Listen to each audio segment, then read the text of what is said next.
S C Verma, wave motion, wave on string का numerical 13. A wave traveling on a string at a speed of 10 meter per second causes each particle of the string to oscillate with a time period of 20 millisecond. तो ए part और B part, तो ए part में कहा है what is the wavelength of the wave. एक wave दी है और वो वेलोसिटी 10 मीटर पर सेकेंड से पॉजिटिव डायरेक्शन में ट्रैवल हो रही है और इसका टाइम पीरियड मतलब इस पार्टिकल को यहाँ से फिर यहाँ पे आने के लिए 20 मिली सेकेंड टाइम लग रहा है। तो वेवलेंथ फाइंड करनी है। तो वेवलेंथ कौन सी इक्वेशन में आती है, phi is equal to N lambda. तो वेवलेंथ फाइंड करनी है लैम्बडा मतलब ए एन यहाँ पे डिवाइड आएगा वी अपॉन एन।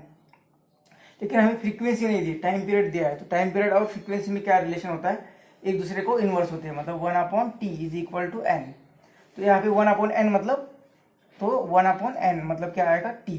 तो इसे लिख सकते हैं हम v इंटू टी। अब ये दोनों वैल्यू गिवन है।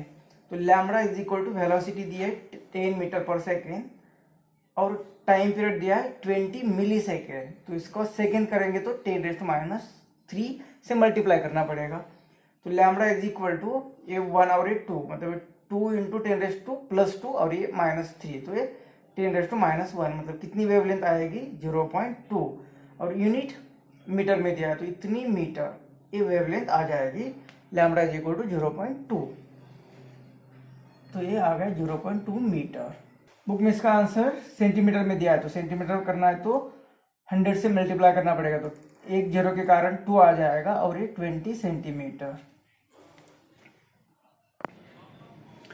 बी पार्ट में कहा है कि if the displacement of the particle is 1.5 millimetre at a certain instant what will be the displacement of the particle 10 centimeter away from it at the same instant। तो किसी instant पर, किसी time पर suppose एक particle है यहाँ पे, अब इसका displacement y is equal to कुछ होगा। सपोज ये पार्टिकल यहाँ पे इस जीरो है, कोई भी पार्टिकल लेते तो इसका displacement y is equal to क्या फॉर्मूला है, एम्पलीट्यूड इंटू साइन ऑफ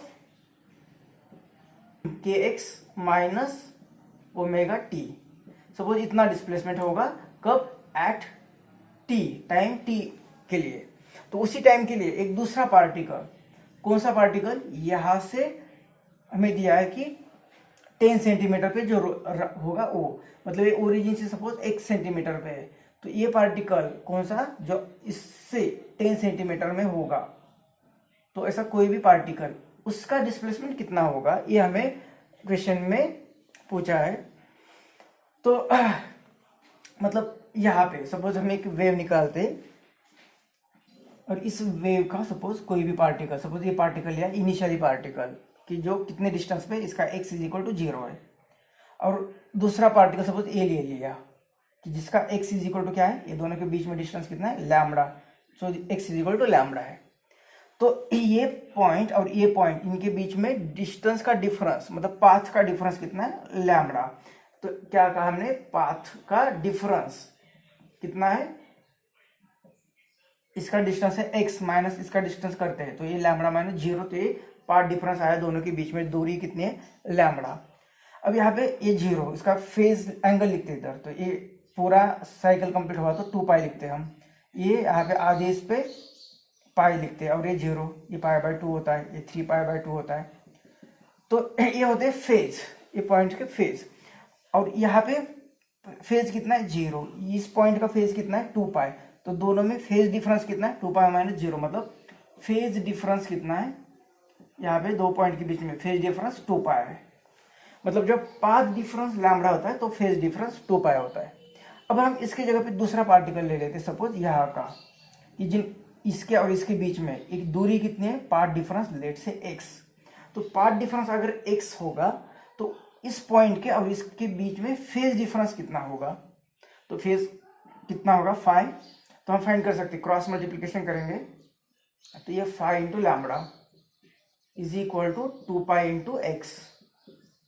मतलब ये फेज डिफरेंस ये 5 कितना होगा 2 पाई, लैम्बडा इधर आ गया और ये एक्स। तो ये होता है फेज डिफरेंस, ये होता है फेज डिफरेंस मतलब ये पार्टिकल और किसी भी एक्स डिस्टेंस पे जो पार्टिकल है उनके बीच में फेज डिफरेंस कितना होगा 2 पाई लैम्बडा इंटू एक्स।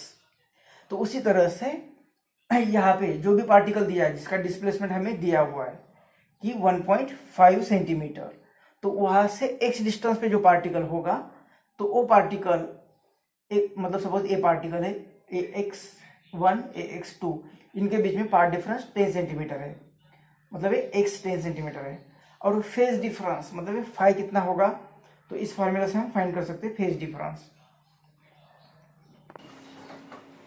तो यहाँ पे हमें मिला कि फेज डिफरेंस, ये पार्टिकल जो हमें दिया है जिसका displacement y is equal to 1.5 centimetre, और वहां से दूसरा पार्टिकल x डिस्टेंस पे जो होगा 10 सेंटीमीटर पे जो होगा, इनके बीच में फेज डिफरेंस इतना है, phi is equal to this. अब पहले पार्टिकल का इसके पार्टिकल का डिस्प्लेसमेंट a होगा, तो दूसरा जो पार्टिकल है उनका ये होता है फेज, ये होता है फेज।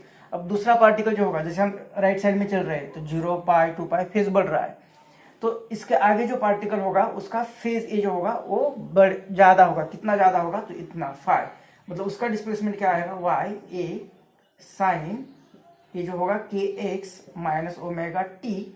इसमें हमें वो फेज ऐड करना पड़ेगा, तो वो फेज हम फाई ऐड करते हैं, लेकिन फाई की वैल्यू कितनी होगी यहाँ से पता चलेगी हमें कि 2 पाई लैम्बडा, लैम्बडा कितना है तो हमने वो फाइंड किया है 20 सेंटीमीटर में, तो एक 20 सेंटीमीटर, और एक्स कितना दिया हमें यहाँ से 10 सेंटीमीटर पर, ये 10 सेंटीमीटर, तो ये कितना आएगा 10 इंटू 2 20, और ये 20 मतलब ये 5 की वैल्यू पाई आ जाएगी। तो ये पाई वैल्यू यहाँ पे पुट करते हैं, तो y is equal to A sine of K X minus omega T plus ये पाई आ जाएगा।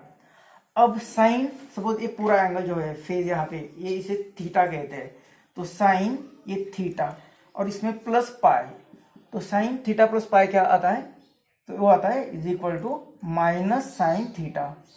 तो ये क्या आएगा, ये थीटा है जो एंगल और ये पाई, तो ये आएगा y is equal to minus A sine of theta, मतलब ये एंगल कितना है वो K X minus omega T, ये एंगल आ जाएगा, फेज आ जाएगा।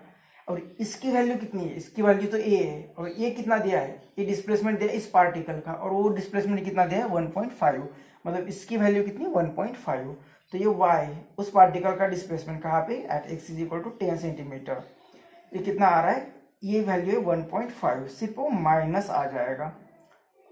तो ये होगा displacement of the particle which is at distance 10 centimeter from the particle whose displacement is 1.5 centimeter। Question में से कहा है कि वो इतना मिलीमीटर है, तो हमारा भी आंसर यहाँ पे मिलीमीटर में आ जाएगा, लेकिन हमने यहाँ पे सेंटीमीटर में लिया है तो इसका भी आंसर सेंटीमीटर में ही आ जाएगा। मतलब सेंटीमीटर लेते तो ये आंसर करेक्ट है, मिलीमीटर लेते तो ये मिलीमीटर करेक्ट है।